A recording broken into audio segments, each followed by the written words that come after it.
Hello. Hi, my name's Kathy. I've been a huge fan of the show right from the beginning.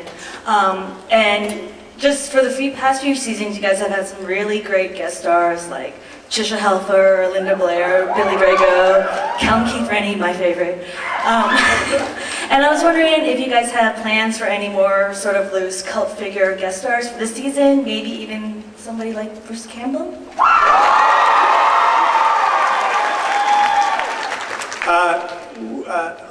I'll answer Bruce Campbell, and then I'll let Jensen answer the other one. But Bruce Campbell we go after every season, and he is a regular on Burn Notice. I'm doing like this for some reason a plug for Burn Notice. I've never seen it. So he turned us down, but we did just close a cool piece of guest cast. You want to do it? All right. So Mitch Padalecki will be Skinner from X-Files.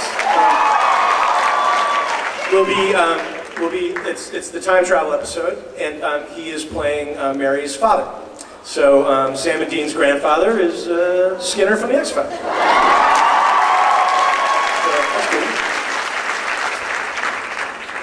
It's always nice when those characters from those type of shows or movies show up, because they really get the genre of the show that we're doing, and it's so kind of effortless to work with them. They come on, they know how it goes, they know that what we're doing might be completely ridiculous, but but it works. And so it's really nice when guys like that come on, or women like that come on. It makes for a nice dynamic.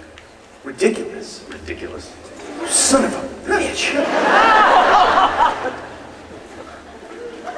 Hi. Earlier you guys spoke about characters may or may not be coming back. Is there a chance that Dean and Bella will see each other in hell? No. Lauren was great. I love the job she did, and she was a terrific actress. But I don't necessarily feel. I feel the writers did that character a disservice. It didn't write the character as well as Lauren as an actress deserved to have, and so it didn't quite work in the confines of the show. So she ended up going the way she went. So no, I don't think they'll be interacting in hell. Way to bring the room down, Kripke. Yeah. Nice. I was wondering, in the first season when Supernatural debuted, the critics talked a lot about the Eric Kripke philosophy of horror, which was what you don't see is more frightening than what you do see. In season 3, it seemed like we saw most of it, and I was wondering if there was a rationale behind the change in horror style. I just love that I have my own philosophy. You branded it. That's pretty cool. Yeah. We certainly got a little gorier in season 3. I think it was a little dictated by the particular stories. I mean, when you're doing that, when you're doing Sarah's Doc Benton, like a necessary surgery episode, just like a badass episode. I mean, she's just picking one. I think, when Gordon died and Doc Benton and all those, which were Sarah episodes last year, just all badass. But they sort of required a certain amount of gore to be appropriate to the story. Believe me, there's a lot that we talk about in the writer's room of what you would see that you end up not seeing, so even those. But I think it's a little dictated by story, and last year we just happened to have some ickier, we went into some, gooier places, I guess. So that sort of required that kind of storytelling. Hi, Bella moved a lot through third season to, wow, she makes Sam and Dean so funny, to, wow, she makes Sam and Dean so deceased.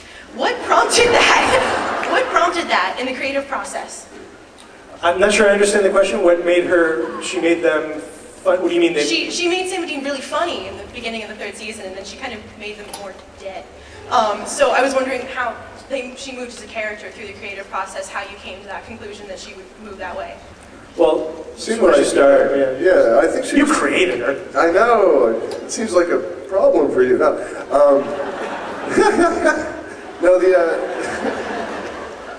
I would say that the character was pretty consistent. I mean, she was constant in her, attempts to get what she wanted. And in the beginning, I think the tone of one episode when she started was funny. And by the time her actions caught up with an episode that had more dramatic impact, those actions translated into slightly more deadly consequences, or potentially more. So I don't think that she stopped disliking them. No, and I feel like, unfortunately, hardwired into her DNA, to have a road show, and she wasn't actually tied into the mythology, so then every time she showed up, it became a coincidence, and it was a coincidence that became more and more astounding every time they happened to run across her again. And were we to do it again, I think we probably would have tied her in a little more into the DNA and mythology of the show. And I think that was our mistake, and Lauren, worked valiantly under sort of our failings. We have time for one more question.